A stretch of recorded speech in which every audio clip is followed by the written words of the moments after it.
Magandang araw po sa inyo, Sir Blair. Maligayang Pasko po at manigong bagong taon. Sumulat po ko upang maibahagi ang isang pambihirang kwento na nangyari nung ako ay bata pa lamang. Ito ay isang kwento na kahit yata hanggang sa aking pagtanda ay maaalala ko pa rin ang bawat detalye. Sa naging karanasan ko nung bata pa ako, masasabi ko na marami talagang pagsubok ang ibibigay sa atin ng Diyos.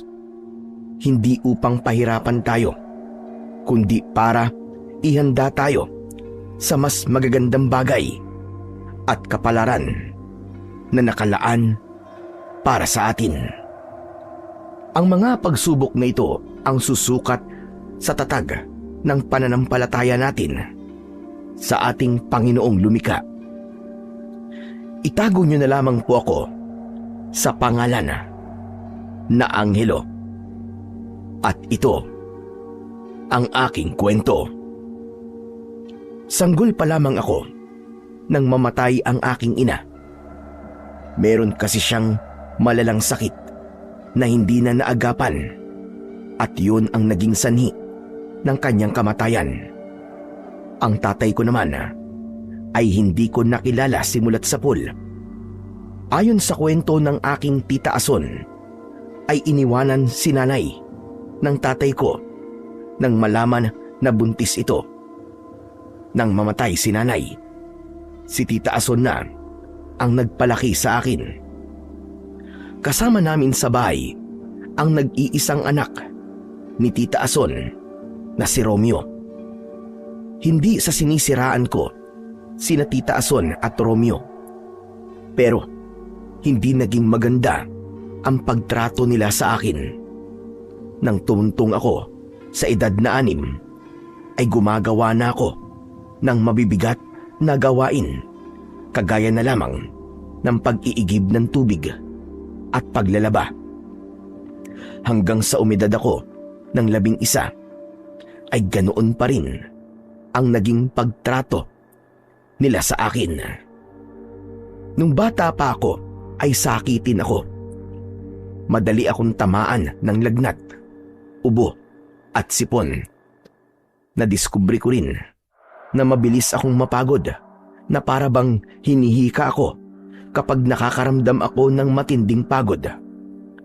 Pero ang kalagayan kong yun ay hindi naging hadlang para patuloy akong alilain ni Tita Ason at Romeo. Para sa kanila ay isa kong alipin at hindi kadugo. Isang umaga, abala na kagad ako sa pagluluto ng almusal, habang sina Tita Ason at Romeo naman ay nakaupo na at naghihintay ng pagkain. Pambihira! Ano ba, Angelo? Matagal pa ba yan? Gutom na ako, aba. Nay, paniguradong binabagalan niya talaga para mamatay tayo sa gutom. Ito na po. Tapos na po ako magluto. Maghahain na po ako. Bilisan mo, aba. Nag-aaway na ang mga bituka ko. Kapag kami nagkaroon ng ulcer, ikaw ang sisisihin ko. Nagmamadali kong inihain ang sinangag at pritong itlog. Ipinagtimpla ko na rin sila ng kape bago ako umupo para kumain. Naknang, ano ba yan? Bakit ba ang bagal-bagal mong kumilos na bata ka? Hindi ba? Ang ayoko sa lahat ay yung mabagal. Nasasayang ang oras kapag palagi kang ganyan. Medyo masama po kasi ang pakiramdam ko, tita. Hindi po bang sabi ko kagabi, nilalagnat po ako? Ay nako, palagi ka na lamang may sakit. Talaga bang may sakit ka? O dahilan mo lang yan para hindi ka makakilos dito sa bahay? Tama ka dyan, Nay. Nagdadahilan lang yan para hindi mautusan. Hindi po ba? Walang pinagkaiba kahit may sakit ako o wala. Uutusan niyo pa rin naman po ako kahit sabihin ko na masama po ang pakiramdam ko eh. Saka, madalas naman po talaga akong magkasakit kahit nung baby pa po ako. Kayo na rin po ang nagsabi nun sa akin. Kung sa bagay, tama ka naman. Ang laki na nagastos ko sa'yo. Simula pa nun, kasi palagi ka na lamang nagkakasakit. Ilang gamot na ang binili ko para sa'yo. Kaya dapat lang na pagsilbihan mo kami para naman makabawi-bawi ako sa mga ginastos ko sa'yo. Kaya nga po tita, nagpapasalamat po ako sa inyo kasi hindi niyo po ako pinabayaan. Kung hindi po dahil sa inyo, baka wala na po ako ngayon. Mabuti naman at alam mo, Angelo. Si nanay kaya nag-alaga sa'yo nang namatay ang nanay mo. Yung tatay mo naman, iniwanan kayo ng nabuntis ang nanay mo. Ay nako, napakamalas pala ng buhay mo, no? Kawawa ka naman, Angelo. Oo nga pala, Angelo. Mamaya, ay kunin mo yung mga binili kong retaso doon kay Aling Sonia at tatahiin ko na mga yon para maging basahan. Tita, ayos lang po ba na si Kuya Romeo na lang po ang kumuha ng mga yon? Hindi ko pa po kasi kaya magbuhat ng mabigat kasi hanggang ngayon po nilalagnat pa rin po ako . Aba, teka, bakit ako? Ayoko nga. Nakakahiya kapag may nakakita sa akin na may dala akong mga retaso, no? Saka hindi naman yung mabigat kasi mga tela lang yun . Napaka-arte mo naman. Tama si Romeo. Huwag kang nag-iinarte porque masama ang pakiramdam mo. Kahit sanggol, ay kayang-kayang buhatin ang isang sako ng retaso. Sige po, ako na lang po ang gagawa nun mamaya. Susunod ka rin naman pala . Ang dami mo pang sinasabi. Akala mo siguro, makakaiwas ka sa mga gawain dito, no? Hindi naman sa ganun, kuya. Nagsasabi lang naman ako ng totoo na masama pa rin ang pakiramdam ko hanggang ngayon . Oo nga pala tita. Meron po akong sasabihin sa inyo. Pero sana po, wag po kayong magagalit. Ano ba sasabihin mo? Sa pagsabi mo palang na wag ako magagalit mukhang nakakagalit na ang sasabihin mo. Sandali, wag mong sabihin na meron ka nasirang gamit. O baka naman, nalagyan mo ng bleach ang mga dekolor kong mga damit. Nako, Angelo, humanda ka talaga sa akin. Ang dami niyo naman po kagad na sabi. Maayos po ang mga damit niyo. Ang gusto ko po sana sabihin ay baka po pwedeng sa susunod po na taon makabalik na po ako sa pag-aaral para makatapos na po ako ng elementary. 11 na po ako. Pero hindi ko pa rin po natatapos ang grade 4. Grabe, ang taas naman ang pangarap mo. Pinatapos ka na nga ni nanay hanggang grade 3, tapos nagre-reklamo ka pa. Yung ibang bata nga dyan kahit grade 1 di nakatungtong . Tama si Romeo. Saka na bang pumasok sa utak mong bata ka at naisipan mong bumalik sa pag-aaral, ha? Saka, bakit ka pa mag-aaral? Marunong ka na magsulat, magbasa at magbilang. Okay na yon. Yun lang naman ang dahilan kung bakit nag-aaral ang isang tao. Ang matutunan ng mga bagay na sinabi ko. Pero, hindi lang naman po para matuto magsulat, magbilang at magbasa ang pag-aaral. Kapag po nakatapos po ako ng pag-aaral, kahit hanggang high school lang po, makakahanap po ako ng maayos na trabaho. Mas matutulungan ko po kayo kapag malaki na po ako. Ang sabihin mo, kapag nakahanap ka ng magandang trabaho, ay aalis ka na rito. Iiwan mo na kami. Aba, hindi pwede yun, kasi mawawalan kami ng katulong. Saka ako nga, hanggang second year high school lang natapos ko . Okay naman ako . Okay na ba sa'yo yung ganyan, kuya? Yung nasa bahay ka lang at walang trabaho kahit 20 years old ka na? Anong ibig mo sabihin, ha? Ayaw mo bang matulungan si tita sa pagpasok ng pera sa bahay na to, kuya? Hindi ba isang paraan yun para makabawi ka sa pagpapalaki niya sa'yo? Bakit parang sinasabi mong batugan ako, ha? Gusto bang makatikim ng lumilipad na kamao? Tapos dyan sa gusto mo dadapo, ha? Kuya Romeo, nagsasabi lang naman po ako ng totoo. Tama na yan, tama na! Nasa harapan tayo ng grasya, tapos nag-aaway kayo. Ikaw naman, Angelo. Tigilan mo na yung paghahangad mo na makabalik sa pag-aaral. Tama si Romeo. Magpasalamat ka na lang dahil marunong ka na magbasa, magbilang at magsulat. Hindi mo na rin kailangan magtapos ng pag-aaral dahil habang buhay kang magiging alipin sa pamamahay na ito. Naiintindihan mo ba? Napayuko ako upang itago ang luhang kumawala sa mga mata ko. Alam ko kasi na kapag nakita nila akong umiiyak, ay mas lalo silang magagalit sa akin. Baka nga saktan pa nila ako kasi iisipin nila na nagpapaawa lang ako. Sa bahay na yon ay parang wala akong karapatang magpakita ng emosyon. Kapag umiyak ako, ay sasabihin nila na nag-iinarte o nagpapaawa ako. At kapag ganun, ay hindi pwedeng hindi nila ako sasaktan. Kaya hindi ko maiwasang mainggit sa ibang mga batang may nanay at tatay. Yung bang mga batang na-enjoy nila ang pagiging bata nila. Yung nakakapaglaro sila kasama ang ibang mga bata. Ako kasi, simula nang nagkaroon ako ng kamalayan, ay naging alipin na ako ni na Tita Ason. Ni hindi ko naranasang maglaro sa labas o magkaroon man lang ng kahit na isang laruan. Pakiramdam ko, tumalon ako sa pagiging bata at dumiretso ko sa pagiging matanda. Ganun pa man, hindi ako nawawalan ng pag-asa na darating ang araw na magkakaroon ng malaking pagbabago sa buhay ko.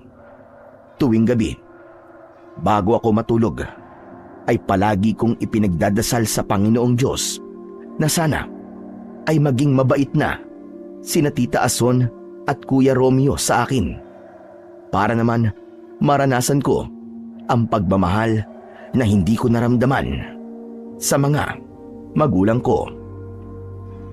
Pagkatapos kong mag-almusal, ay umalis na ako ng bahay para kunin kay Aling Sonia ang mga retaso na kailangan ni Tita Ason para sa paggawa niya ng mga basahan.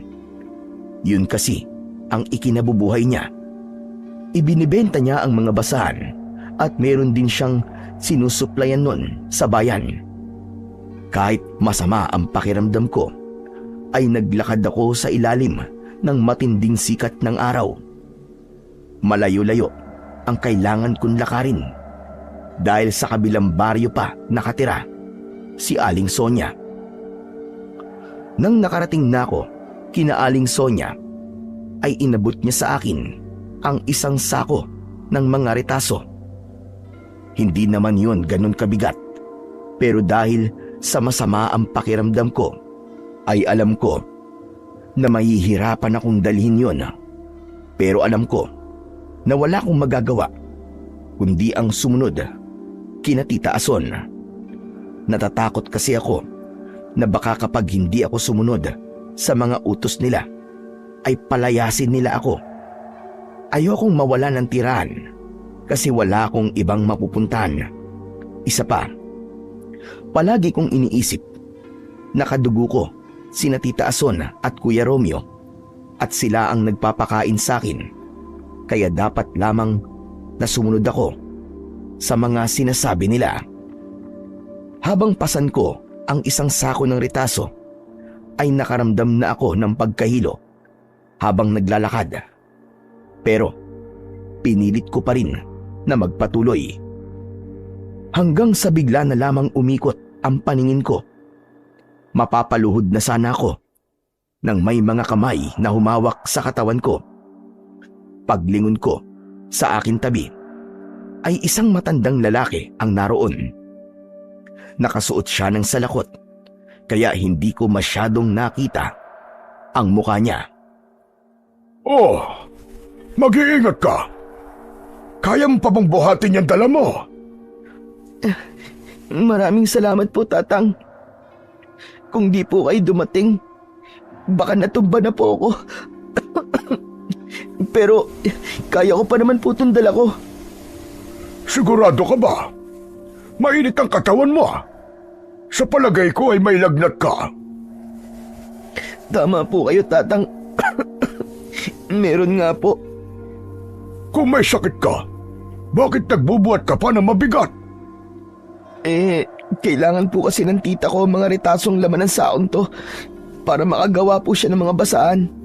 Kapag wala po siyang nagawang basahan, wala po kaming kakainin. Ang dapat sa'yo ay nagpapahinga. Hala, sige. Hayaan mong ako na ang magdala ng pasampasan mo. Huwag na po. Nakakahiya naman po sa inyo. Huwag ka na mahiya. Dahil ako naman ang nag-aalok ng tulong sa'yo. Hayaan mong daling ko na ang pasan mo para gumaan ang dinadala mo. Sigurado po ba kayo? Baka po kasi mahirapan kayo eh. Alam kong iniisip mo mahina na ako dahil matanda na ako. Pero ako na ang nagsasabi sa'yo, iyo. Malakas pa ako. Isa pa, hindi ko sasabihin na ako magdadala niyan kung hindi ko kaya. Kaya sige na, ibaba mo na ang pasan mo at ako na ang bahalang magbuhat hanggang sa makarating tayo sa bahay niyo. Sige po.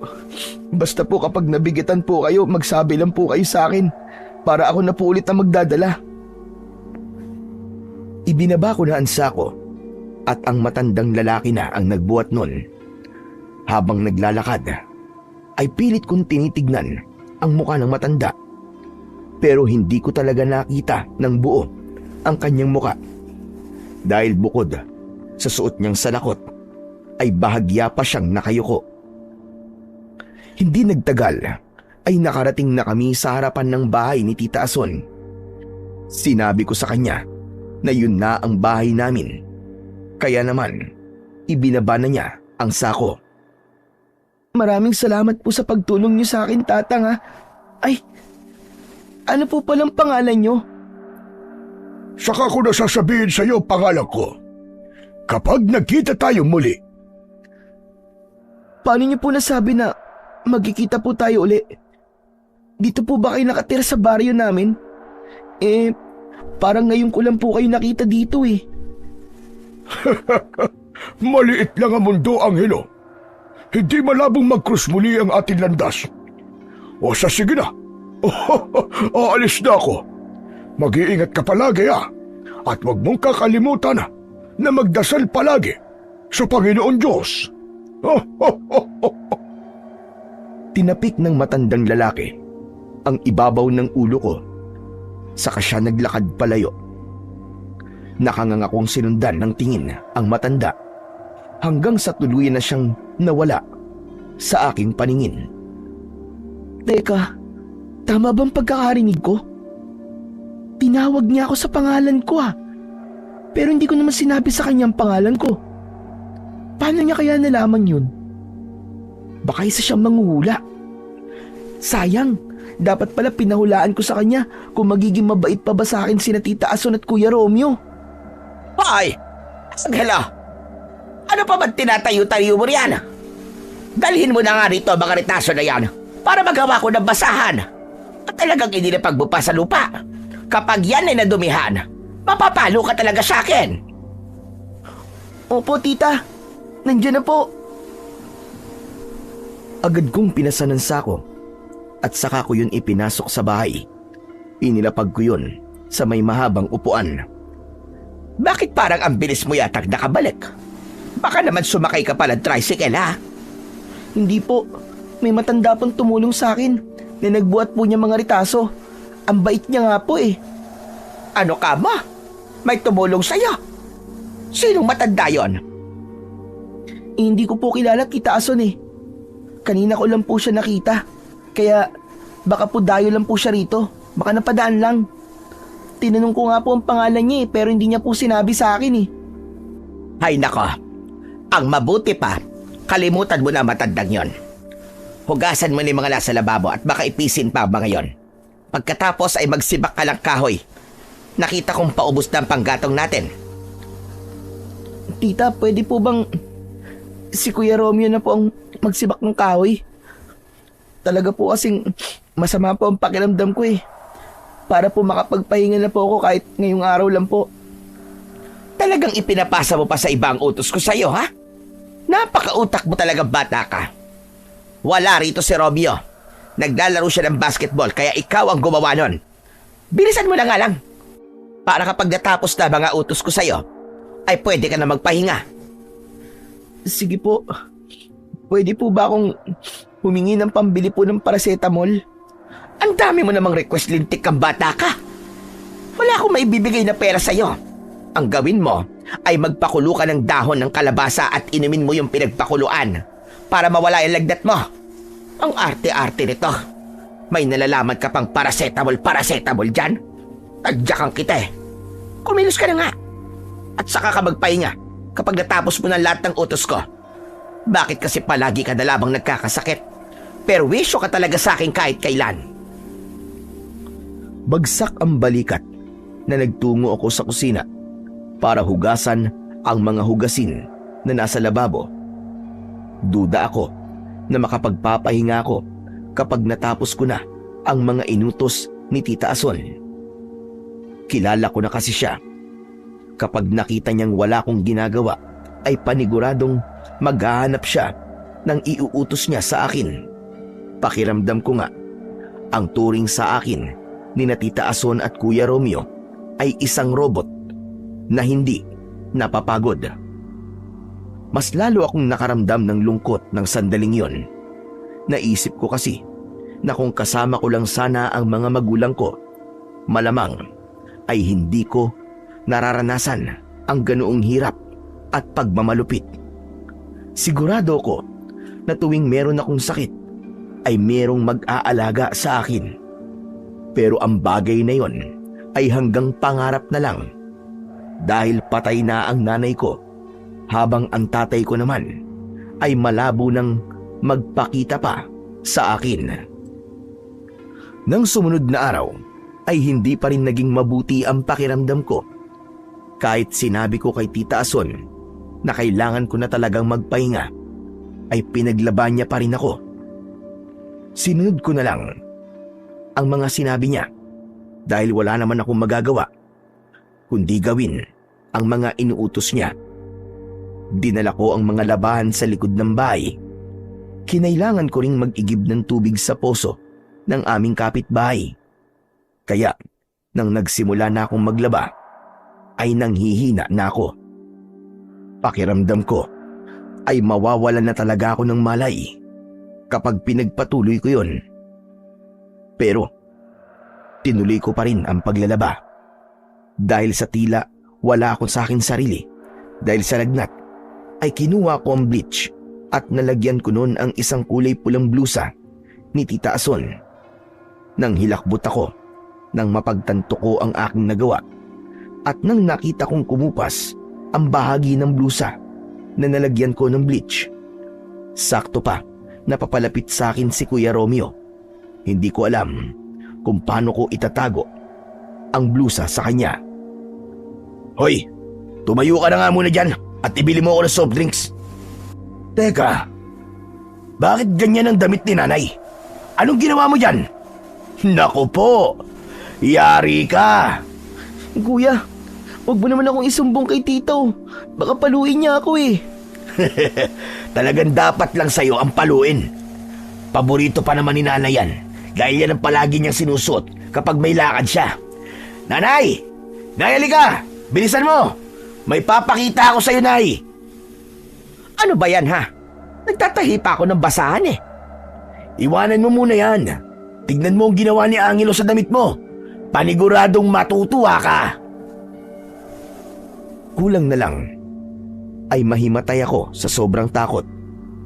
Hindi nagtagal ay lumapit sa amin si Tita Ason at nanlaki ang mga mata niya nang nakita niya ang nangyari sa kanyang damit. Anong nangyari? Anak na... Ano yan? Bakit nagkaganyan ang damit ko? Sorry po, Tita. Aksidente ko pong nalagyan ng bleach eh. Hindi ko naman po sinasadya. Para po kasing wala ako sa sarili dahil masama po talaga ang pakiramdam ko eh.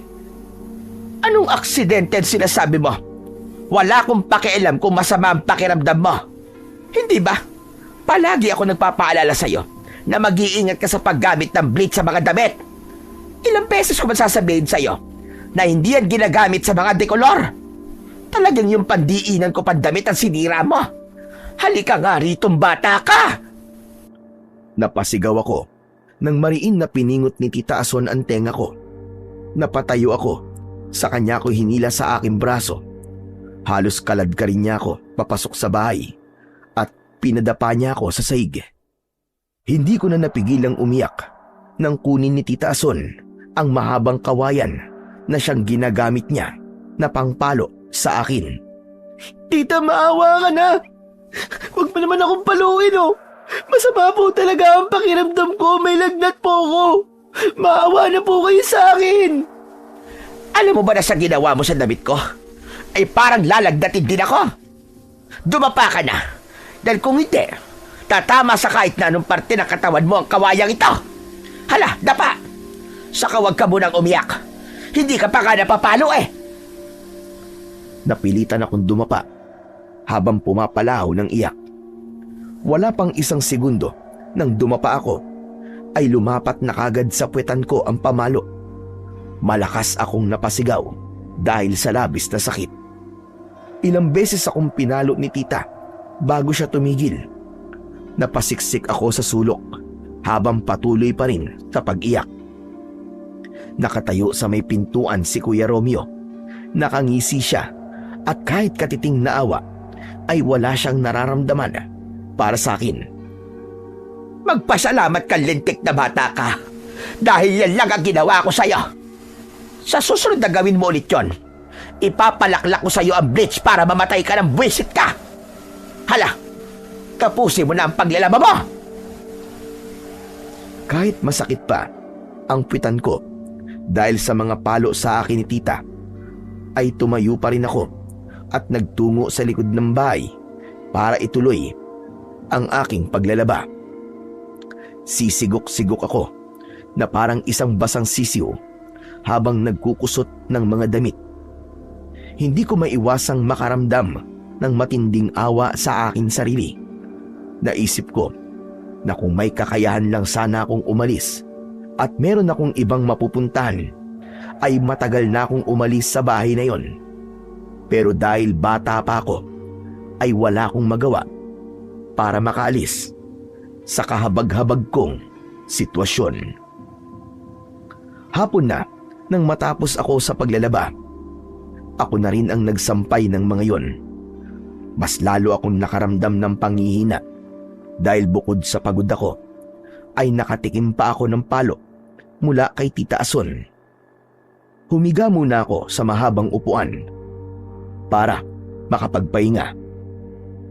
Hindi nagtagal ay pumasok si Romeo at nagpunta siya sa kwarto ni Tita Ason. Paglabas niya ay huminto siya sa paanan ko at ngumisi siya na parabang nang aasar pa. Aba, sarap buhay ah, haya-haya. Paiga-higa na lamang ang senyorito. Napagod po kasi ako sa paglalaba, Kuya Romeo. Pero mamaya ay gagawin ko po yung mga dapat ko pang gawin. O ano, masarap ba ang mapalo ni nanay? Oo nga pala. Pupunta kami ni nanay ngayon sa plaza. May nagtitinda ngayon doon ng fishball at kikiam. Kakain kami. Gusto ba sumama? Talaga, Kuya? Isasama mo ako? Kakain din ako ng fishball at kikiam. Ang sabi ko, sasama ka lang. Masyado ka namang abusado kung ililibre ka pa namin. Wala po kasi akong pera, Kuya. Di wala ka rin fishball at kikiam. Pwede ka namang sumama eh. Pero manonood ka lang sa amin ni nanay habang kumakain kami hanggang sa maglaway ka. Nakakalokong tumawa ng malakas si Kuya Romeo. Nang umalis na siya, ay hindi ko napigilan ang lumuha. Sinisi ko ang sarili ko kung bakit umasa pa ako na isasama ko ni Romeo sa pagkain nila ni Tita Ason doon sa may plaza. Ngunit ganun pa man, nagpasalamat ako kasi kahit saglit ay mag-isa ako sa bahay. Kapag wala kasi sila doong dalawa, ay saka lang ako nakakaramdam ng kapayapaan. Nakakapagpahinga ako kahit sandali na bihira kong magawa kapag kasama ko sila sa bahay. Pero makalipas ang ilang minuto, ay may narinig ako sa labas na tinawag ang pangalan ko. Tumayo ako at lumabas ako ng bahay. Isang lalaki ang nakatayo sa may labas ng bakuran. Napansin ko kagad ang sobre na hawak niya. Lumapit ako sa lalaki at tinanong ko kung ano ang kailangan niya. Tinanong niya kung ako ba si Angelo at nang sabihin kong oo, ay isang sobre ang inabot niya sa akin. Ayon sa lalaki, ay merong nagpadala ng sulat sa akin. Pagkaalis ng lalaki, ay bumalik ako sa loob ng bahay. Umupo ako at binasa ko kung sino ang nagpadala ng sulat. Isang lalaking nagngangalang Vergel ang nakalagay sa sobre na siyang nagpadala ng sulat. Sino naman kaya ang Vergel na to? At bakit niya ako pinadala ng sulat? Para masagot ang katanungan ko, ay binuksan ko ang sobre. Paghila ko ng papel na naroon, ay may nalaglag na isang litrato. Kinuha ko at tinignan ang picture. Picture yun ng isang lalaki na sa palagay ko ay nasa 40 na ang edad. Bumilis ang tibok ng puso ko nang mapansin kong malaki ang aming pagkakahawig. Doon ko na binasa ang sulat at wala akong kaalam-alam na ang sulat na yon ay magdadala ng malaking pagbabago sa aking buhay. Mahal kong anak, kumusta ka na? Alam kong nagtataka ka kung sino ko. Ako ang iyong ama. Marahil ay galit ka sa akin, Angelo, dahil ngayon lang ako nagparamdam sa iyo. Pero saksi ko ang Panginoong Diyos na kahit minsan ay hindi ka nawala sa aking isipan. Pinagsisisihan ko ang pag-iwan ko sa inyo ng nanay mo. Bumalik ako sa dating bahay ng nanay mo. Pero ayon sa mga napagtanungan ko, ay wala na kayo ron at wala na rin ang nanay mo. Napakasaya ko dahil makalipas ang napakahabang panahon, ay nagtagumpay na akong mahanap ang kinaroroonan mo. Sa ngayon, anak, sa sulat mo muna ako makakausap dahil may inaasikaso lang ako sa aking negosyo. Pero nangangako ko sa iyo, anak, na sa Pasko ay pupuntahan kita dyan. Isasama na kita sa Maynila at sisiguraduhin ko, anak, na babawi ako sa iyo. Marami pa akong gustong sabihin sa iyo, anak, pero saka ko nasasabihin ng mga yon kapag nagkita tayo ng personal. Anak, hindi mo lang alam, hindi na ako makapaghintay na makasama ka. Mahal na mahal kita, anak, at sana ay mapatawad mo ko sa nagawa kong malaking kasalanan sa iyo. Hindi ko na namalayan na walang tigil na palang tumutulo ang luha ko ng mga sandaling yon.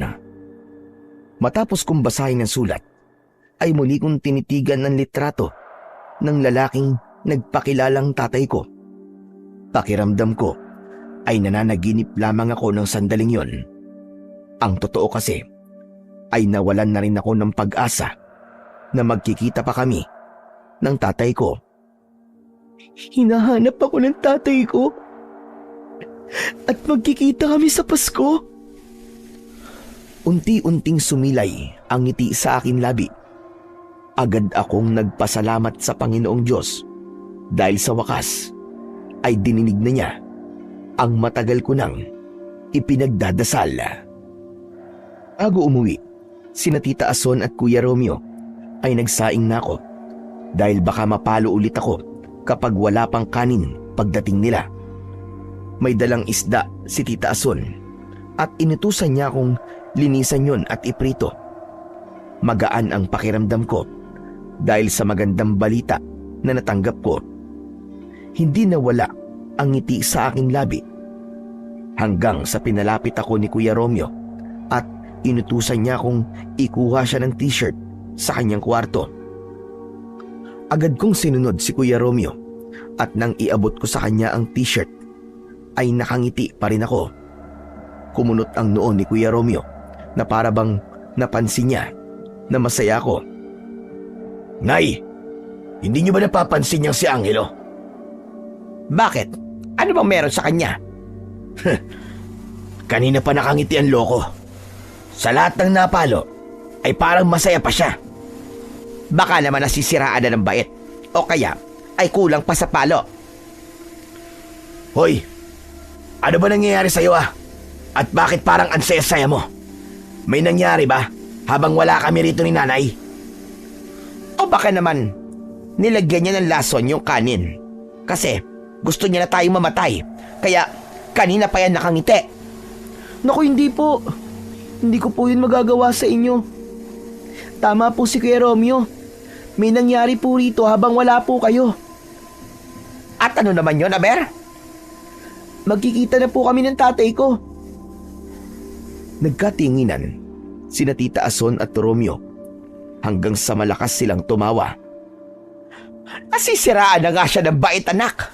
Nag-iilusyon siya na magkikita pa sila ng tatay niya. Pero tita, nagsasabi po ako ng totoo. Hoy, ikaw. Tigilan mo na nga ang imahinasyon mong yan. Ipapaalala ko lang na iniwan ng tatay mo ang nanay mo. Alam mo kung bakit? Kasi ayaw ng tatay mo sa responsibilidad. Tapos sasabihin mo na magkikita kayo. Nay, sa tingin ko, kulang pa sa palo si Angelo Ano kaya kung sa ulo mo siya ampasin at baka bumalik ang katinuan niya? Ay nako, pabayaan mo ng batang yan. Kung diyan siya masaya sa ilusyon niyang yan, ay suportahan na lang natin siya. Hindi muna ako nagsalita. Kinuha ko ang sulat ni tatay na itinago ko sa kahon kung saan nakalagay ang mga damit ko. Inabot ko ang sulat kay Tita Ason at masama ang tingin niya na tinanggap niya yon. Tinanong niya kung ano yun at ang sabi ko ay basahin na lang niya ang nilalaman ng sulat. Tahimik na binasa ni Tita Ason at Kuya Romeo ang sulat. Kitang-kita ko ang pagbakas ng pagkagimbal sa kanilang mga muka. Tinignan ni Tita Ason ang litrato at napansin kong nanginig ang kanyang mga kamay. Ito nga ang tatay ni Angelo. Nakita ko na siya ng isang beses at Berhel nga ang pangalan niya. Saka mukhang mayaman na siya ngayon, Nay. May negosyo Di naniwala na po kayo ngayon sa akin. Sabi ko naman po sa inyo magkikita po kami ng tatay ko. Hindi na po ako makapaghintay na dumating po ang Pasko. Nay, ilang araw na lang Pasko na. Darating na dito ang tatay ni Angelo. Anong gagawin natin? Halika, doon tayo sa labas mag-usap. Ibinalik sa akin ni Tita Ason ang sobre at saka sila lumabas ni Romeo. Nag-usap sila sa labas at kapansin-pansin na seryoso ang mukha nilang dalawa. Pero hindi ko na yun binigyan ng pansin dahil lang nasa utak ko lang ng sandaling yon ay malapit ko nang makasama ang tatay ko. Kinabukasan ay napansin ko na nag-iba na ang pakikitungo sa akin ni Tita Ason at Romeo. Pagkagising ko ay nagulat ako dahil abala na silang dalawa sa paghahanda ng almusal. Natakot ako kasi baka mapagalitan ako kasi sila na ang gumagawa nun. Tita, ako na pong bahala dyan. Naku, pasensya na po kayo kung nauna pa po kayong gumising sa akin. Naku, Angelo, iho. Hayaan mo na kami rito ni Romeo. Kaya na namin ito. Po, hindi po ba nagagalit po kayo kapag nauuna po kayong magising sa akin sa umaga? Bakit parang iba na po yata ngayon? Angelo, naisip kasi namin ni nanay na palaging ikaw ang nagsisilbi sa amin. Kaya simula ngayon ay ikaw naman ang pagsisilbihan namin. May lagnat po ba kayo? Bakit parang may kung anong espiritu po ang sumapi sa inyo? Ayos lang kami. Wala kaming sakit at sapi. Alam mo, maupo ka na lang dyan kasi matatapos na kami sa pagluluto ng almusal natin at kakain na tayo. Tita Ason, sigurado po ba kayo? Oo, umupo ka na kasi kung hindi, papaluin kita. Nay, hindi ba dapat mabait muna tayo kay Angelo. Ay, oo nga pala, sorry. Ang ibig kong sabihin umupo ka na. At matatapos na rin naman kami ni Romeo sa paghahanda ng almusal. Kaya wala ka nang dapat gawin. Nagtatakang naupo ako habang pinapanood ko sina Tita Ason at Romeo. Sa loob ng napakahabang panahon ay noon ko lang sila nakitang aligaga sa pagluluto ng almusal. Normal na kasi sa akin na ako ang gumagawa nun. Kaya pakiramdam ko ay merong mali sa kilos nila. Maya-maya pa ay magkakasama na kaming kumakain. Hindi ako komportable dahil pinagsisilbihan ako ni Tita Ason. Siya ang nagtimpla ng kape ko at siya rin ang naglagay ng sinangag at itlog sa plato ko. Tita, teka lang, ano po ba talaga ang nangyayari? Bakit po parang ang bait-bait niyo po sa akin ngayon? Dahil po ba sa makikilala ko na po ang tatay ko? Meron po ba yung kinalaman kung bakit ganyan po kayo ni Kuya Romeo ngayon? Wala. Naisip lang kasi namin na hindi kami naging mabait sa'yo. Kaya bumabawi kami. Saka, Angelo, sorry kung napapalo kita ha. Palo naman yon ng pagmamahal kasi gusto ko na hindi ka nakakagawa ng pagkakamali. Hindi ka naman siguro galit sa amin ni Kuya Romeo mo, hindi ba? Hindi naman po. Pero masaya po ako na hindi na po kayo nakasigaw palagi sa akin. Pasensya na po kayo kasi naninibago po talaga ako sa inyo ngayon eh. Ay nako, masasanay ka ng ganito kami sa'yo. At alam mo ba, para makabawi talaga kami sa'yo, ay nagkasundo kami ni nanay na magbabakasyon tayong 3. Talaga po? Saan po? Sa Amerika po ba? Maka-Amerika ka naman dyan eh. Pare-pareho tayong walang passport. Basta, magbabakasyon tayo sa isang isla. Sa isang napakagandang beach resort. At bukas na bukas din ay aalis na tayo. Kaya mamayang gabi, mag-empake ka na ng mga damit mo ha. Damihan mo ang dadalhin mong damit. Kasi 1 linggo tayo magbabakasyon. Nanginginig ang mga mata ko sa sinabing yun ni Tita Ason. Hindi ako makapaniwala na sa unang pagkakataon ay makakaranas ako na magbakasyon. Noon kasi, sa tuwing may pupuntahan sina Tita Ason at Romeo, ay hindi nila ako isinasama. Palagi akong bantay sa bahay. Kaya para sa akin, napakalaking bagay na isasama na nila ako sa pagkakataon na yon. Ramdam ko na may kinalaman ang napipintong pagbabalik ng tatay ko. Kaya ganun na lamang ang kinikilos ni na Tita Ason. Pero kung ano man ang dahilan nila, kung bakit sila biglang bumait sa akin, ay wala na akong pakialam. Nang panahon kasing yun, ay sabik ako sa magandang pakikitungo nila sa akin. Kaya hindi ko na inisip kung meron ba silang masamang intensyon, kung bakit sila biglang nagbago. Kinagabihan ay nag-empake na ako ng mga damit ko. Iniligay ko yon sa isang lumang bag at halos hindi ako makatulog dahil sobrang excited ako sa pagbabakasyon namin ni na Tita Ason at Kuya Romeo. Madaling araw pa lang ay ginising na ako ni Tita Ason dahil aniya ay kailangan naming umalis ng maaga. Pagkaalis namin sa aming baryo ay sumakay kami ng bus. Ilang oras kaming sakay ng bus at nang bumaba kami sa bus ay dumiretso kami sa isang pier. Iniwan nila ako sandali dahil meron silang kinausap na bangkero. Hindi nagtagal ay lumapit sila sa akin at ang sabi nila ay meron na kaming bangkang magagamit papunta sa islang pupuntahan namin. Pinuntahan na namin ang bangka at sumakay na kaming 3 roon. Nagtaka ko kasi hindi namin kasama yung bangkero. Si Kuya Romeo ang nagpaandar ng bangka at dahil sa lakas ng tunog ng motor, hindi na lang ako nagsalita dahil hindi rin naman nila ako maririnig. Halos 1 oras kaming bumiyahe sa dagat bago kami nakapunta sa isang isla. Pagbaba namin ng bangka, ay iginala ko ang mga mata ko sa paligid. Nagtaka ko dahil tila abandonado ang islang yon at hindi yun mukhang isang beach resort. Tila kami lang ang taong naroroon.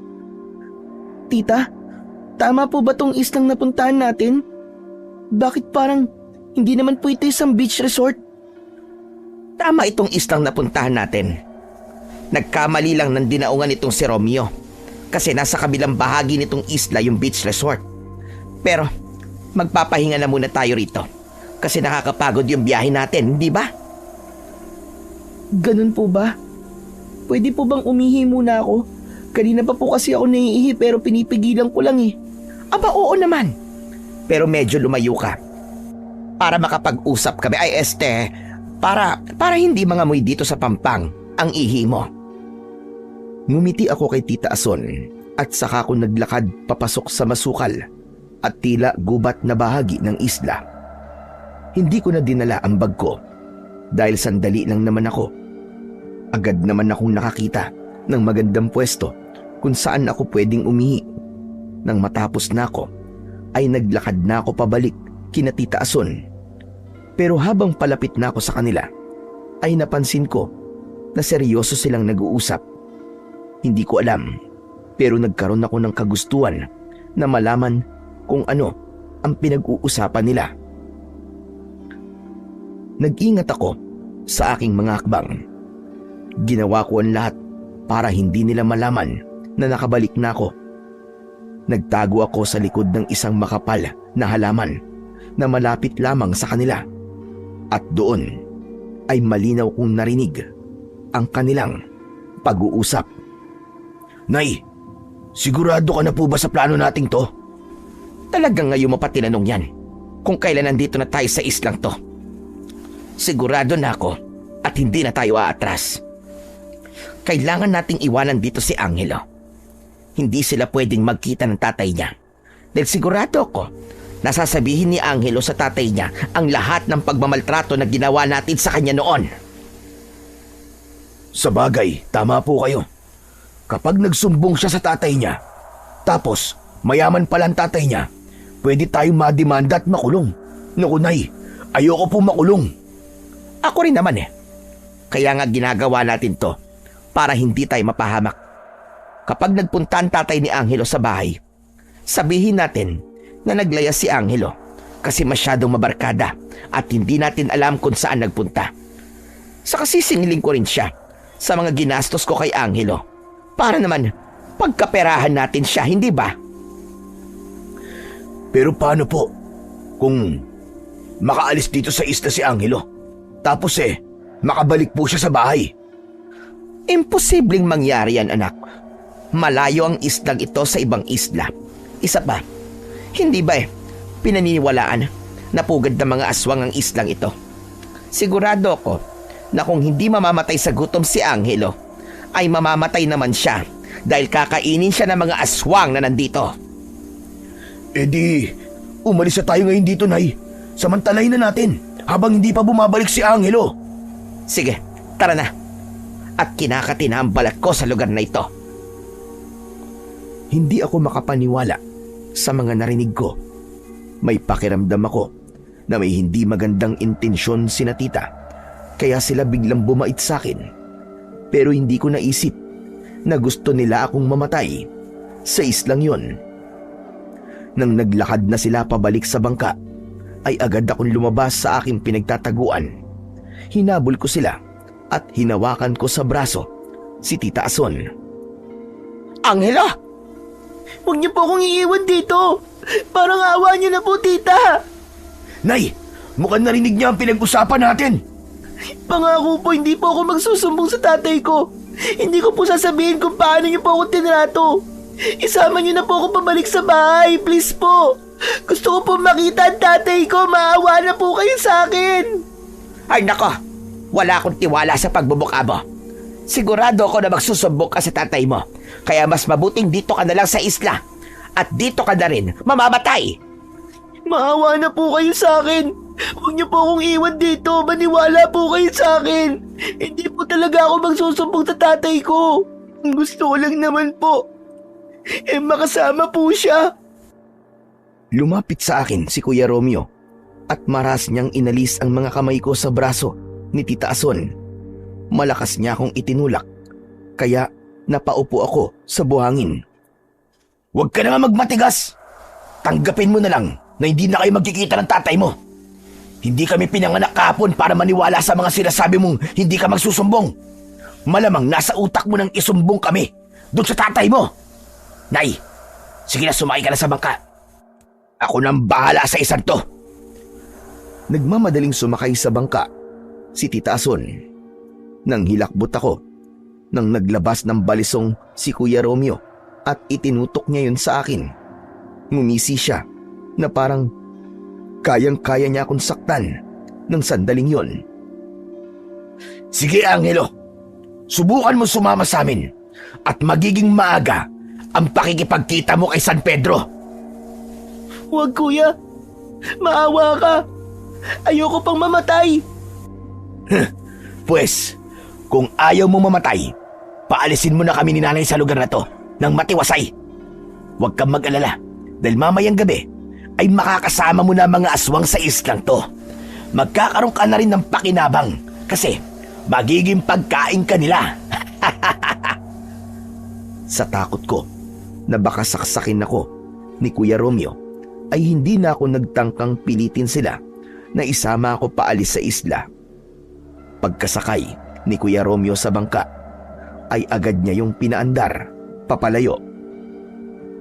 Wala na akong nagawa kundi ang umiyak habang paliit ng paliit sa paningin ko ang bangka kung saan nakasakay sina Tita Ason at Kuya Romeo.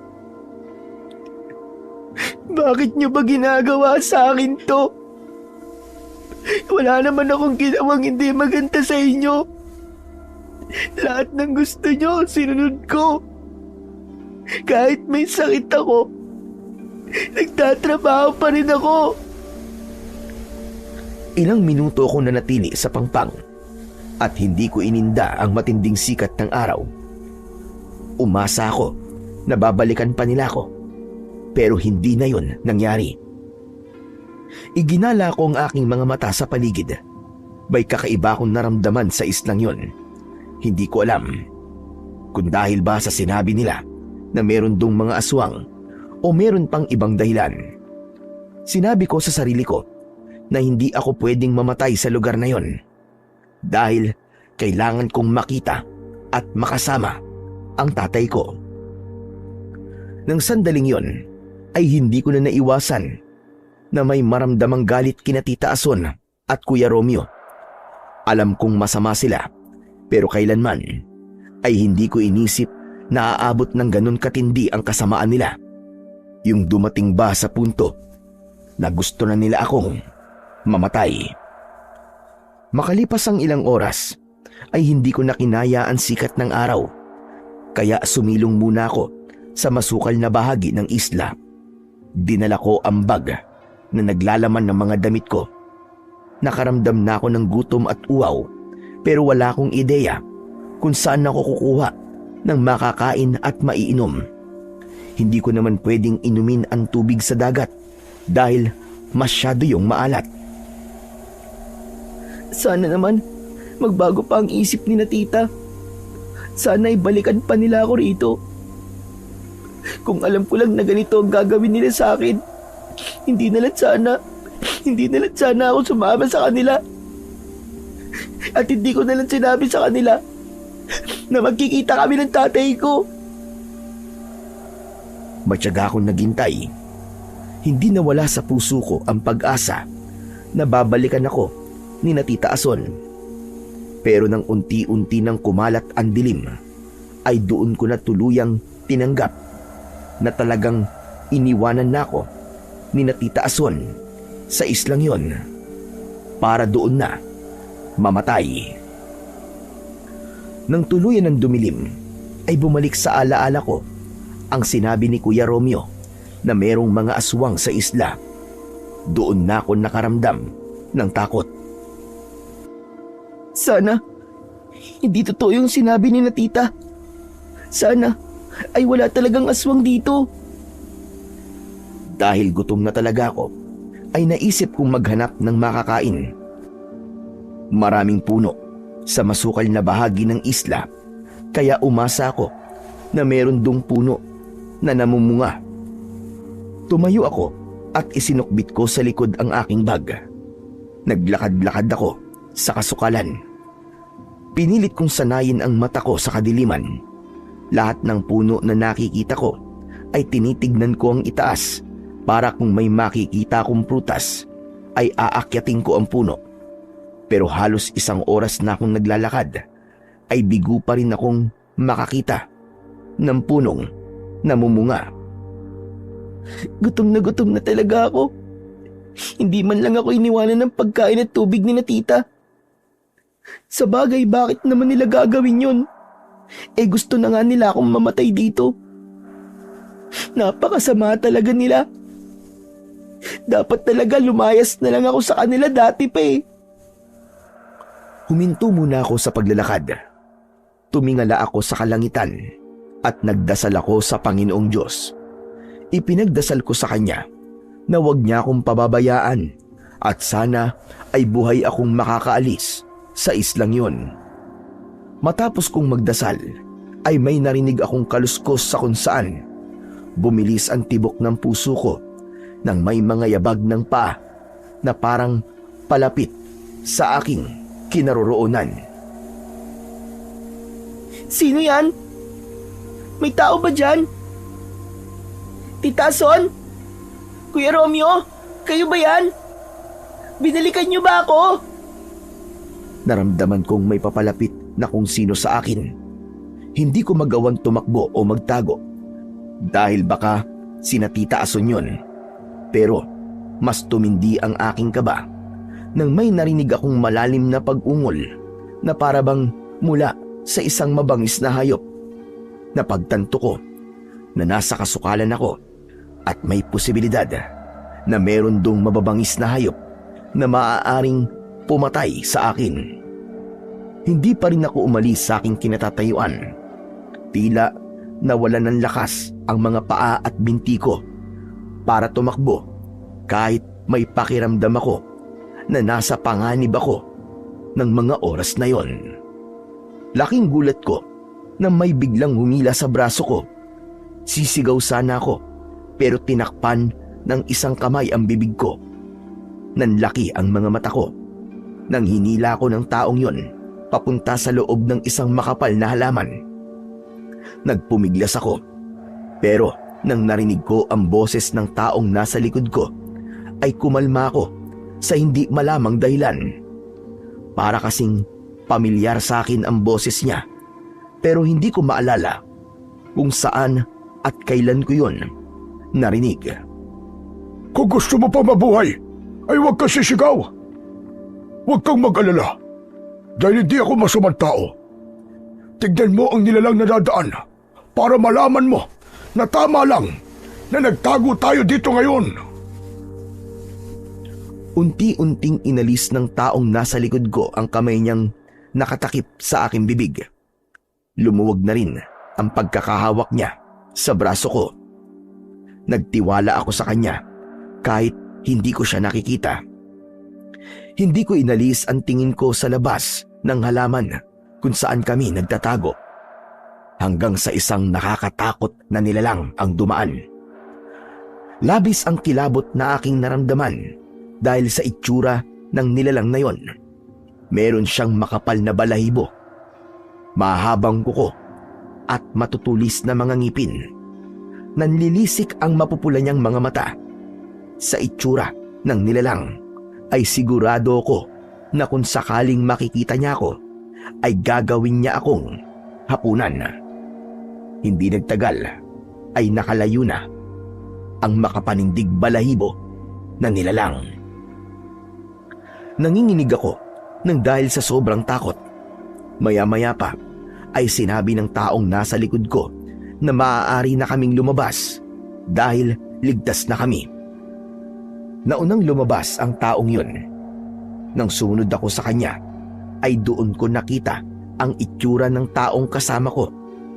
Isa siyang matandang lalaki na may mahabang buhok, Mahaba rin ang balbas niya at makapal ang kanyang bigote. May hawak siyang salakot. Nanlaki ang mga mata ko nang mapagtanto ko kung sino ang matandang yon. Teka, kilala ko po kayo. Ang ibig ko pong sabihin nagkita na po tayo, di ba? Kayo po yung matandang tumulong sa akin na buhatin po yung sako ng mga ritaso. Mabuti naman at naalala mo pa ako. Nagkatotoo po ang sinabi nyo. Nagkita nga po tayo uli. Pero bakit ganyan po ang itsura nyo? Bakit mukha na po kayong ermitanyo ngayon? Matagal kasi tayong hindi nagkita. Saka importante pa ba ang itsura ko ngayon? Hindi ba? Dapat ay magpasalamat ka sa akin kasi iniligtas kita sa aswang na yun. Oo nga po. Maraming salamat po sa inyo, Tatang. Sa pangalawang pagkakataon po ay tinulungan niyo po ako ulit. Pero tama po bang narinig ko? Aswang po ba talaga yung nilalang na yun? Oo, aswang ang nilalang na nakita natin kanina. Ang islang ito ay tirahan ng mga aswang. Minsan lang may magawing tao sa lugar na ito. Kaya kapag nalaman nilang nandito ka, ay mag-uunahan sila para patayin ka at gawing pagkain. Kayo po, bakit po kayo nandito? Ano pong ginagawa niyo rito? Sa totoo lang ay hindi ko rin alam. Ang huli kong naaalala ay natulog ako. Tapos pagising ko, nandito na ako.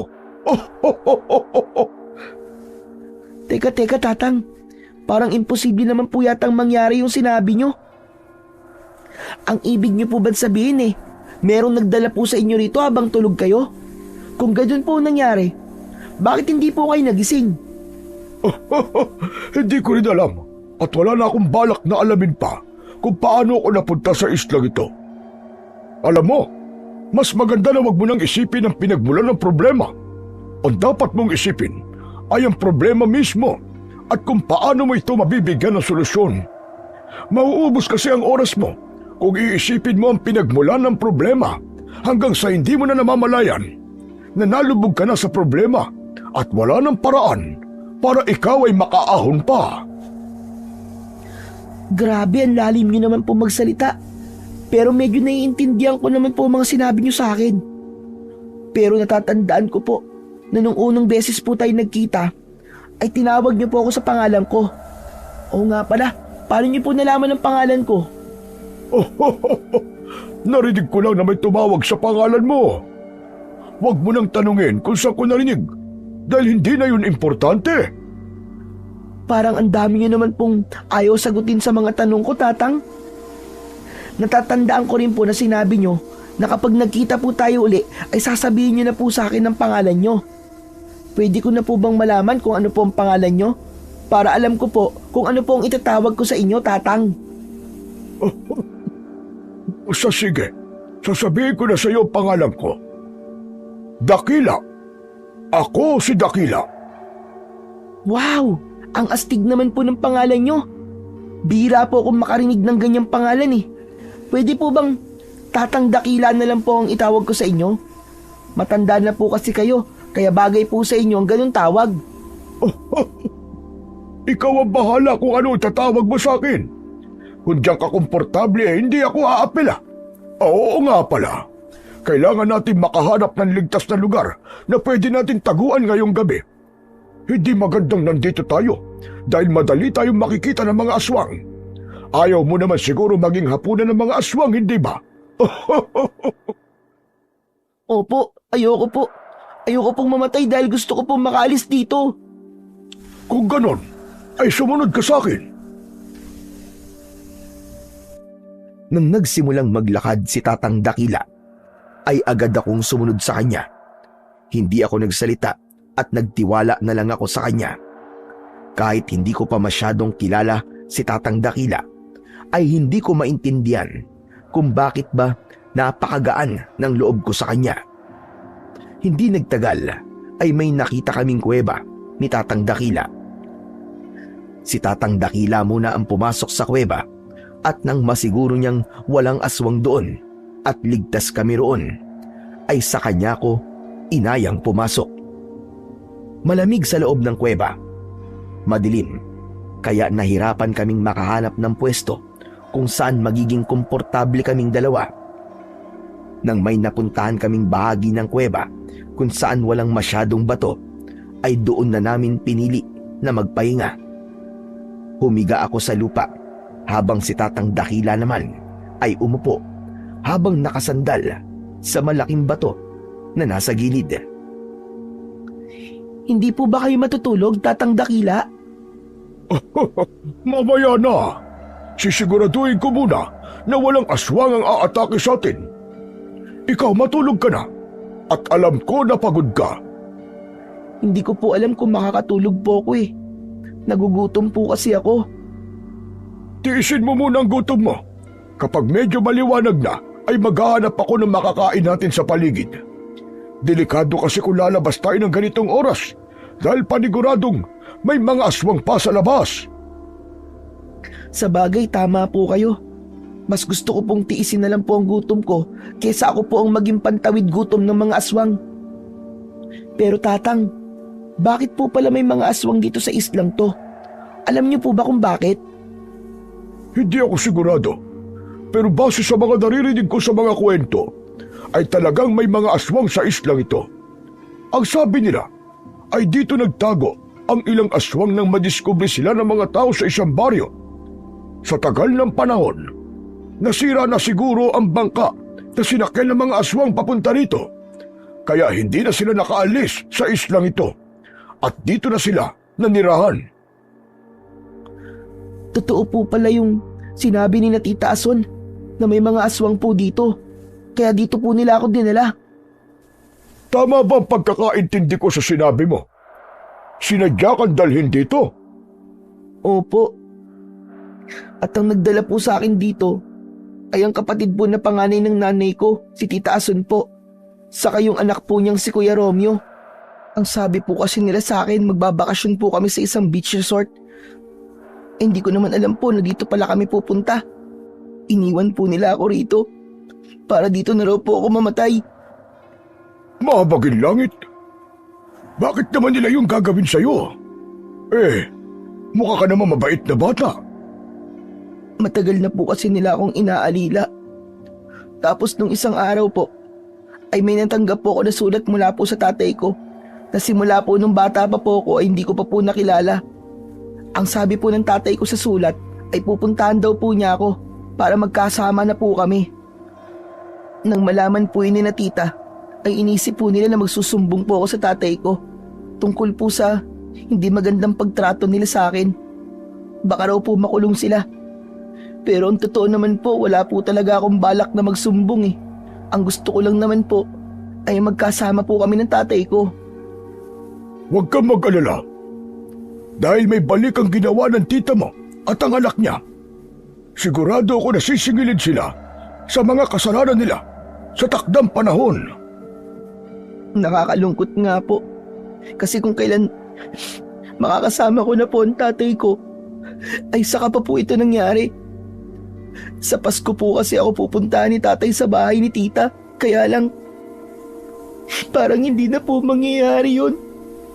Kasi nandito po ako sa isla. Ilang araw pa naman bago sumapit ang Pasko. At sigurado ako na makakagawa tayo ng paraan para makaalis tayo sa islang ito. Pero anong paraan po ang gagawin natin? Mukhang wala pong tao ang nagpupunta rito kaya walang magliligtas po sa atin. Saka, baka makaligtas nga po tayo sa mga aswang ngayong gabi. Pero sa mga susunod po na gabi, ay hindi na po. Huwag kang mag-isip ng negatibo. Isipin mo na palaging nasa tabi mo ang ating Panginoong Diyos. Magdasal lang tayo at maniwala sa Kanya at sigurado ko na hindi niya tayo pababayaan. Hindi ba sabi ko sa iyo nung unang beses tayo nagkita, ay magdasal kang palagi. Palagi naman po ako nagdadasal, Tatang eh. Hindi po ako nawawalan ng pag-asa na magkakaroon po ng magandang pagbabago sa buhay ko. Kaya lang po, nang mangyayari na po sana ang pagbabagong yun, ay dinala naman po ako ni na tita dito sa isla. Hindi ba sabi mo ay magkikita kayo ng tatay mo sa Pasko? Opo, Kung ganon, gagawa tayo ng paraan para magkita kayong dalawa sa darating na Pasko. Kung walang ibang tao ang magliligtas sa atin, ay tayo ang gagawa ng paraan para makaalis sa islang ito. Nangangako ko sa iyo, Angelo, magkakasama kayo ng tatay mo at isang napakagandang buhay ang naghihintay sa iyo. Dahil mabuti kang bata. maraming salamat po tatang ha. Salamat po dahil kayo po ang kasama ko rito sa isla. Walang kanuman. Sige na, matulog ka na. Ako ang bahalang magbantay sa iyo. Umayos ako ng pagkakahiga kahit hindi ako komportable na sa lupa ako nakahiga.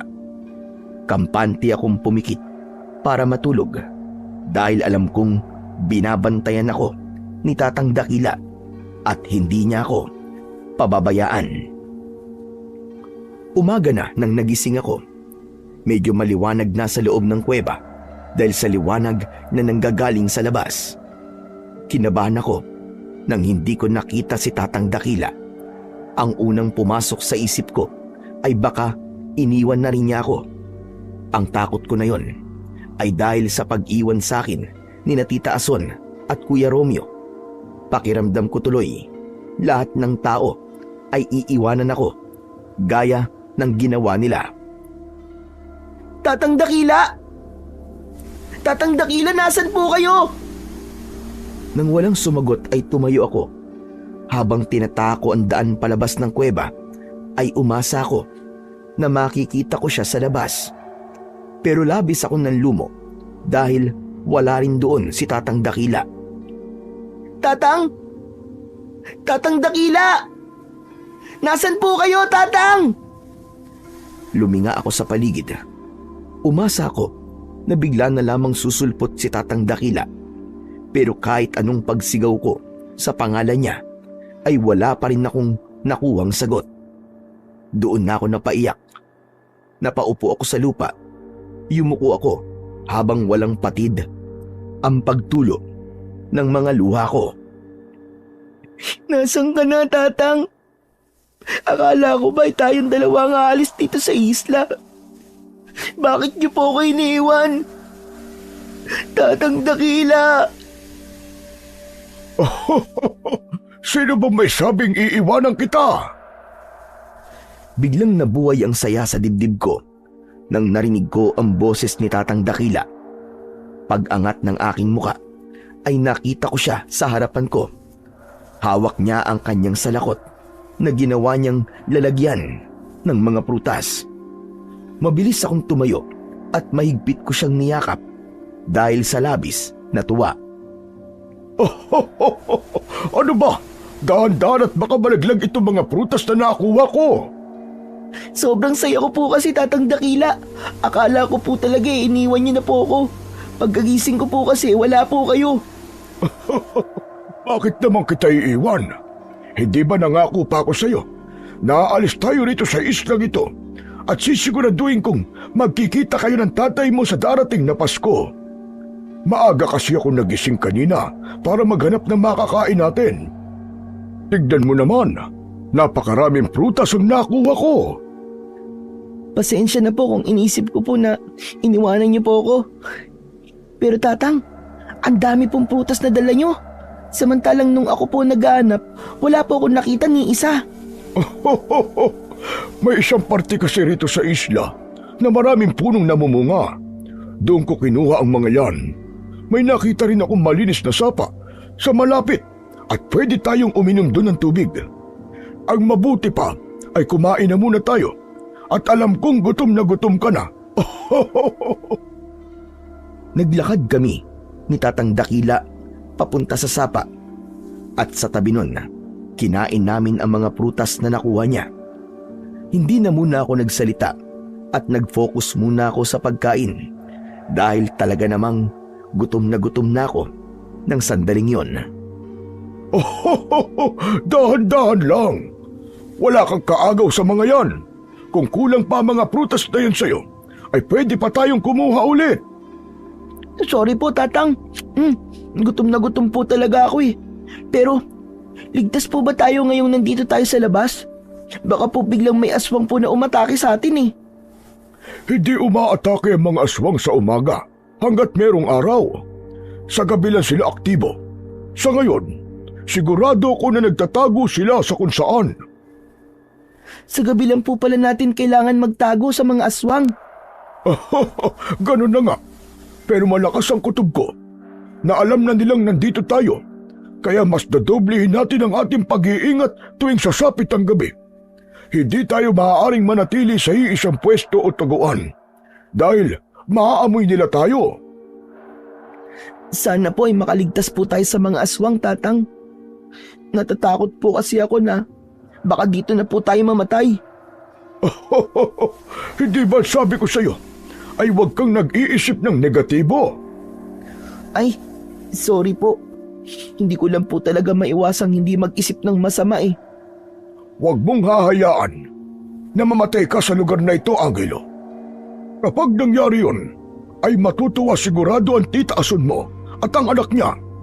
Ipakita mo sa kanila na hindi sila magtatagumpay sa maitim nilang plano sa iyo. Sigurado ako na kapag nakabalik ka sa inyo, ay magugulat silang dalawa. Sige po, simula po ngayon ay hindi na po ako mag-iisip ng masama. Pero may plano na po ba kayo kung paano tayo makakaalis po dito sa isla? Mula sa loob ng damit ni Tatang Dakila ay inilabas niya ang isang itak. Inilapag niya yun sa gitna naming dalawa. Saan niyo po nakuha ang itak na yan? Nakita ko yan malapit dito sa sapa. Medyo mapurol na yan kanina, kaya hinasa ako sa isang magaspang na bato. Nakita mo na kung paano kumilos ang Panginoong Diyos, Angelo. Hindi ba parang imposibleng makakita ka ng ganyang bagay sa islang ito, pero ginawa niyang posible? Kaya nga po eh, ang galing po no? Ibig po bang sabihin ay papatayin niyo po mga aswang gamit po ang itak na yan? Huwag naman sanang umabot sa ganon. Pero kung kinakailangan na gamitin ko ang itak na yan para protekta ng ating sarili ay gagawin ko talaga. Pero ang talagang naisip ko na paggamitan sa itak ay ang paggawa natin ng balsa. Ang galing niyo po, Tatang. Pwede nga po tayong gumawa ng balsa na siya magagamit po natin paalis po dito sa isla. May nakita ko mga kawayan dito sa isla at yun ang gagawin nating balsa. Medyo matatagalan siguro bago tayo matapos, pero kailangan nating maging matyaga. Handa ka bang tulungan ako sa paggawa ng balsa, Angelo? Oo naman po. Kung ano pong pwede ko pong itulong ay sabihin niyo lang po sa akin. Sana lang po talaga ay makaalis tayo rito bago po magpasko. Baka kasi kapag pumunta si tatay sa bahay ni na tita sa Pasko at wala po ako ron, ay kung ano-ano pong sabihin ni na tita sa tatay ko. Narinig ko po kasi si na tita. Sinabi po nila na kapag dumating daw po ang tatay ko doon, sasabihin po nila na nagleyas ako. At hindi po nila alam kung saan po ako nagpunta. Hindi natin hahayaang mangyari yan. Kaya pagkatapos natin kumain, ay uumpisa na natin kagad ang paggawa ng balsa. Nakangiti akong tumango. Binilisan ko na ang pagkain. At nang nabusog ako, ay uminom ako ng malinis na tubig sa sapa. Matapos yun, ay nagtungo na kami ni Tatang Dakila sa sinasabi niyang lugar kung saan maraming kawayan. Nakita ko na nagsasabi ng totoo si Tatang Dakila dahil may isang bahagi nga sa isla na maraming mga kawayan. Inumpisahan na kagad niya ang pagputol sa mga kawayan. Pinili niya ay yung mga matataba at yung walang butas o sira para sigurado nalulutang yun sa tubig. Ako naman ay maayos kong tinipon ang mga kawayan sa isang pwesto. Habang ginagawa ko yun, ay bigla kong nakaramdam ng labis na pagod. Ngunit binaliwala ko yun dahil inisip ko na kailangan kong makatulong kay Tatang Dakila. Kung siya lang kasi ang kikilos, ay paniguradong matatagalan bago kami makagawa ng isang balsa. Patuloy ako sa pag-aayos sa mga kawayan na napuputol ni Tatang Dakila. hanggang sa nagsimula ng bumilis ang tibok ng aking puso. Naging malalim at mabigat ang aking paghinga. Pakiramdam ko ay may kung anong napakabigat na bagay na nakadagan sa aking dibdib. Hanggang sa tumigil muna ako sa ginagawa ko. Umupo ako sa ilalim ng isang puno para makapagpahinga. Napahawak ako sa dibdib nang maramdaman kong nahirapan na akong huminga. May pag-aalala naman na lumapit sa akin, si Tatang Dakila. Oh, ano nangyayari sa iyo, Angelo? Nahihirapan po akong huminga. Ganito po kasi ang nangyayari sa akin kapag napapagod po ako ng sobre. Saka, sakitin din po kasi ako.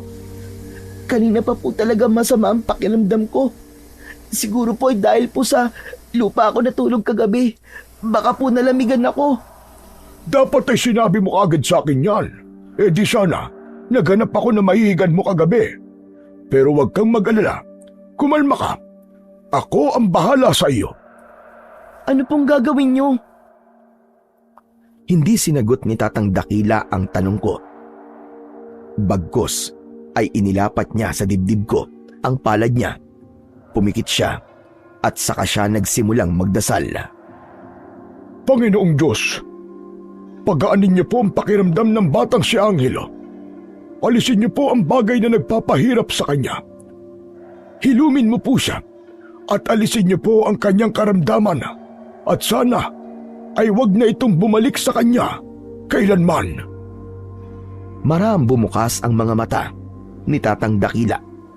Nang sandaling yon, ay unti-unting nawala ang bigat sa aking dibdib hanggang sa naging normal na ang aking paghinga. Parang isang himala na gumaan ang aking pakiramdam. O ano? Kumusta ka na? Ano nang nararamdaman mo? Okay na po ako, Tatang. Hindi na po ako nahihirapang huminga. Ang galing. Sigurado ka ba? Opo, saka parang naging malakas din po ako. Paano niyo pong nagawa yun? Isa po ba kayong albularyo? Hindi ako albularyo. At hindi rin ako nagpagaling sa'yo, kundi ang ating Ama na nasa langit. Ipinagdasal lang kita sa Kanya. Nakita mo na kung gaano kabilis na tumugon ng Panginoong Diyos sa mga dasal natin. Alam niya kasing mabuti kang bata, Angelo. Kaya tinupad niya agad ang dasal ko sa Kanya. Talaga po palang makapangyarihan ng ating Panginoong Diyos. Ibig po bang sabihin ay hindi na po ako magiging sakitin? Hindi natin alam. Tignan natin sa mga susunod na araw. Labis ang naging pasasalamat ko sa ating Panginoong Diyos at kay Tatang Dakila. Hindi pa rin ako makapaniwala na sa loob lamang ng ilang segundong pagdarasal ni Tatang Dakila ay agad na magiging mabuti ang aking pakiramdam. Dahil malakas na ako, ay nagpatuloy na kami ni Tatang Dakila sa paggawa ng balsa. Nang nakakuha na kami ng sapat na dami ng kawayan, ay naghanap naman kami ng bagay na pwede naming gamitin para itali ang mga kawayan para tuluyan ng maging balsa. Tila napakaswerte namin sa araw na yon dahil may nakita kaming matitibay na mga baging. Pumutol ng mga baging si Tatang Dakila at dinala namin ang mga yon sa mga inipon naming kawayan. Pero dahil sa nakaramdam kaming muli ng gutom, ay kumuha muna kami ng mga prutas para kainin. Tatang, totoo nga po yung sinabi niyo, no? Talaga pong ibinigay sa atin ng Panginoong Diyos kung ano po ang kailangan natin. Tama yan. At ibinigay niya ang kailangan natin sa tamang panahon. Kaya kung meron kang ipagdadasal at naiinip ka kasi hindi natutupad ang dasal mo, ang ibig sabihin ay hindi pa tamang panahon para makuha mo ang mga gusto mo. Kung sakaling hindi man ibigay ng Diyos ang ipinagdadasal mo, ibig sabihin ay hindi yun para sa'yo. Dahil may mas magandang plano ang Diyos para sa'yo. Alam niyo po, kahit nandito po tayo sa islang may mga aswang, ay masaya po ako kasi kayo po ang kasama ko. Pakiramdam ko po ay mas napapalapit po ako sa Panginoong Diyos dahil po sa mga sinasabi niyo po sa akin. Pero sa tingin niyo po ba, makakauwi pa po ako sa amin sa Pasko, Tatang? Abay oo naman. Kung walang magiging aberya, ay makakapagleeg na tayo bukas ng umaga sa dagat. Pero Pasko na po bukas, di ba? Oo nga pala, ano? Huwag ka mag-alala, kasi hindi matatapos ang Pasko at makakauwi ka na sa inyo. Kung papalarin ka, ay makakasama mo na rin ang tatay mo. Gaya ng palaging paalala ni Tatang Dakila, ay naging positibo lang ang aking pag-iisip. Hindi na ako nag-isip ng hindi magagandang bagay. Pinaniwalaan ko ang lahat ng mga sinabi niya na makakauwi ako sa Pasko at makakasama ko na ang tatay ko. Pagkatapos naming kumain, ay muli naming binalikan ang paggawa ng balsa. Magkatulong kami ni Tatang Dakila sa pagtatali sa mga kawayan. Siniguro namin na mahigpit ang pagkakatali ng mga yon para kung sakaling abutan kami ng malakas na alon sa dagat, ay hindi agad yon masisira. Inabot na kami ng gabi bago namin natapos ang balsa. Napakasaya ko dahil alam ko na mas malaki na ang pag-asa namin na makaalis sa islang yon. Yes! Sa wakas, natapos na rin po tayo sa paggawa ng balsa, Tatang. Hindi po ba pwedeng ngayon na po tayo umalis? Alam kong gusto mo nang makauwi sa inyo, pero delikado kung gabi tayo aalis. Bukas ng umaga tayo aalis dito, Angelo. Mas ligtas na maglalayag tayo sa dagat ng maliwanag. Hindi na po kasi ako makapaghintay na makauwi na po at makasama po si Tatay. Gusto ko na po siya makita ng personal. Alam niyo po kasi, nung nabuntis po si Nanay sa akin, ay iniwanan po kami ni Tatay. Ang sabi po ni Kuya Romeo, takot daw po sa responsibilidad si Tatay, kaya po niya kami iniwan. Pero bakit parang kahit iniwanan kayo ng tatay mo, ay gusto mo pa rin siyang makita at makasama? Hindi ba? Dapat ay galit ka sa kanya. Lumaki po kasi ako na hindi nakaramdam ng pagmamahal at malakas po ang pakiramdam ko na si Tatay lang po makakapagbigay nun sa akin. Kaya sabik po ako sa pagmamahal ng isang magulang. Wala na po sa akin kung iniwan niya po kami noon ni Nanay. Ang mahalaga po para sa akin ay ang makasama po si Tatay. Sa kansabi po niya ay babawi daw po siya sa akin. Masaya ako para sa iyo, Angelo. Hindi na ako nagtataka kung bakit nangyayari ang magagandang bagay na yan sa iyo. Dahil sadyang mabait ka. Wala kang tinatapakang ibang tao. At kahit hindi naging maganda ang pagtrato sa iyo ng tita mo, ay hindi ka nagtatanim ng galit diyan sa puso mo. Ang totoo po niyan, nagalit po ako kina tita nung iniwan po nila ako rito. Pero inalis ko po kagad ang galit na yon kasi hindi po ako matutulungan nun sa pag-alis ko po dito sa isla. Tama yan. Huwag kang magtatanim ng galit. Kung hindi man maparusahan dito sa lupa ang mga taong gumawa ng hindi maganda sa iyo, hindi nila matatakasan ang batas ng ating Panginoon. Hala, malalim na pala ang gabi. Ang mabuti pa ay maghanap na tayo ng lugar na maaaring pagpalipasan natin na magdamag. Teka, Tatang, ibig niyo po ba sabihin di na po tayo babalik dun sa kuweba? Hindi naman po tayo sinalakay ng mga aswang dun kagabi, di ba? May posibilidad kasi na naamoy na ng mga aswang na nandun tayo. Kaya mas maganda kung sa ibang lugar naman tayo magtatago. Sinang-ayunan ko ang sinabi ni Tatang Dakila dahil siya ang mas nakakaalam kung ano ang mga dapat naming gawin.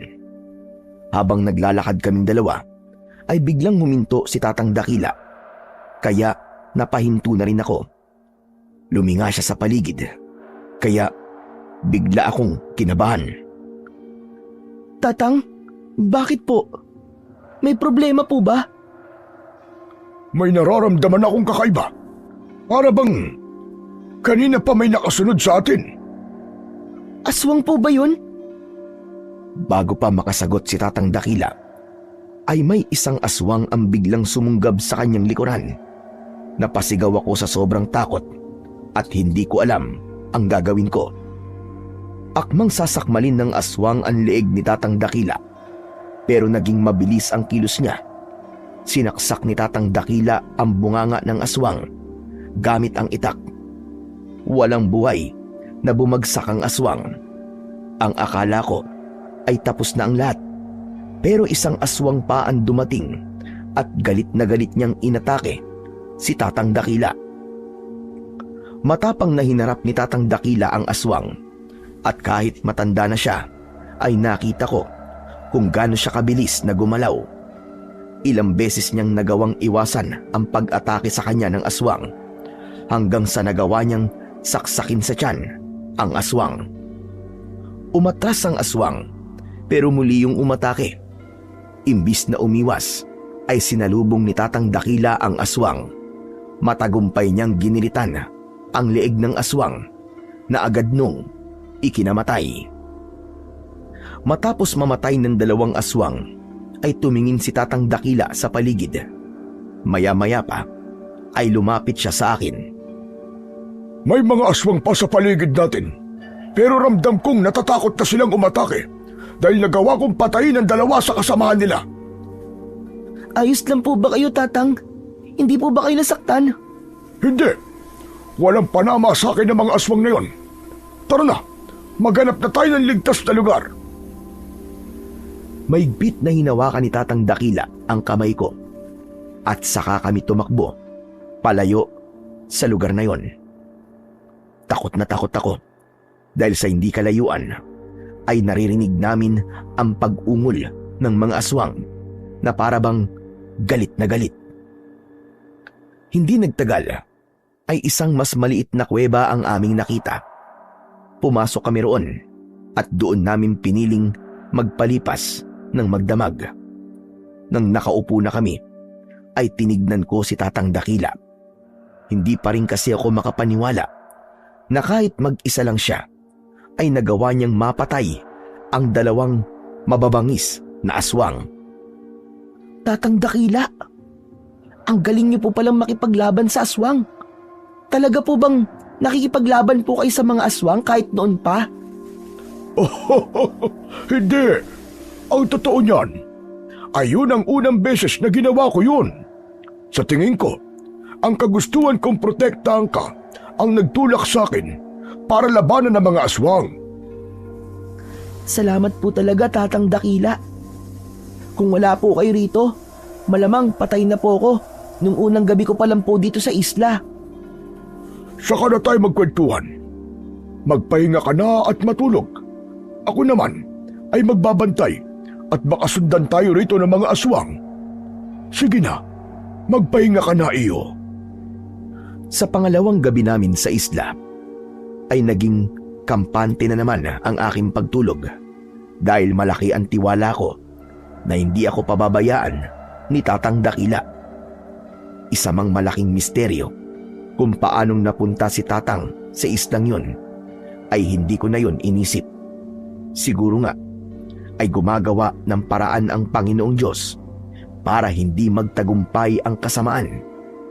Kumbaga, si Tatang Dakila ang ginawang instrumento ng Panginoong Diyos para manatili akong ligtas at upang makauwi ako ng buhay at makasama ko pa ang aking tatay.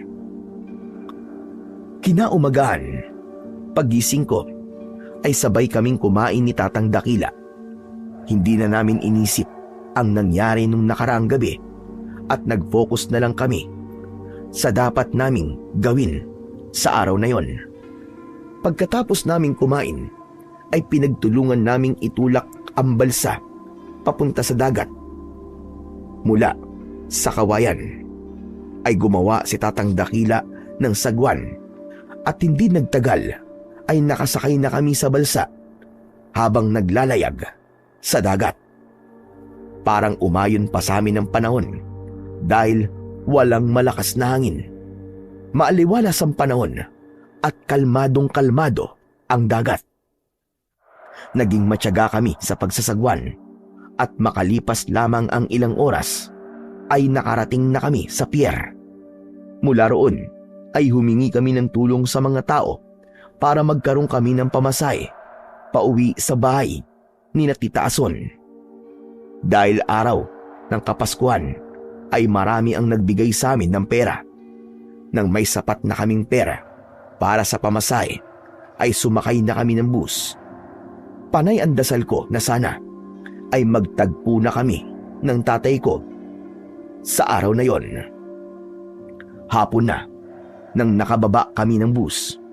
Mula sa istasyon ng bus ay nag-tricycle kami papunta sa bahay ni na Tita Ason. Pagdating ko sa bahay ni na Tita Ason ay agad akong pumasok doon habang si Tatang Dakila ay nagpaiwan lang sa labas. Nagulat si na Tita Ason at Kuya Romeo nang nakita nila ko. Para silang nakakita ng isang patay na bumangon mula sa hukay. Teka, totoo ba itong nakikita ko, anak? Si Angelo ba talaga yan? Ako nga po ito, tita. Ikinalulungkot ko. Pero hindi po kayo nagtagumpay sa plano nyong sa isla ako mamamatay. Di maaari ito. Anak ka ba ng pusa? Marami kang buhay. Paano ka nakaalis sa isla? Hindi na po mahalagang malaman nyo kung paano po ako nakaalis doon. Ang importante po ay nandito na po ako at magkikita na po kami ng tatay ko. Nay, hindi pwede maabutan si Angelo ng tatay niya rito. Magsusumbong yan sigurado. Eh, anong gagawin natin? Ayokong makulong. Nagpunta si Romeo sa kusina. Makalipas ang ilang sandali ay bumalik siya habang nakatago sa likod ang isa niyang kamay. Nang lumapit siya sa akin ay doon niya na inilabas ang itak na nakatago sa likod niya. Nagimbal ako nang itutok ni Kuya Romeo ang itak sa leeg ko. Nanlilisik ang mga mata niya na parabang sinasapian na siya ng demonyo. Kung hindi ka namatay sa isla, sisiguraduhin ko sa'yo na dito ka mamamatay. Malakas akong napasigaw, pero isang lalaki ang biglang dumating. Nagulat si Kuya Romeo at nabitiwan niya ang itak. Maging ako ay binitiwan na rin niya. Napamaang ako sa lalaki dahil hindi ako maaaring magkamali.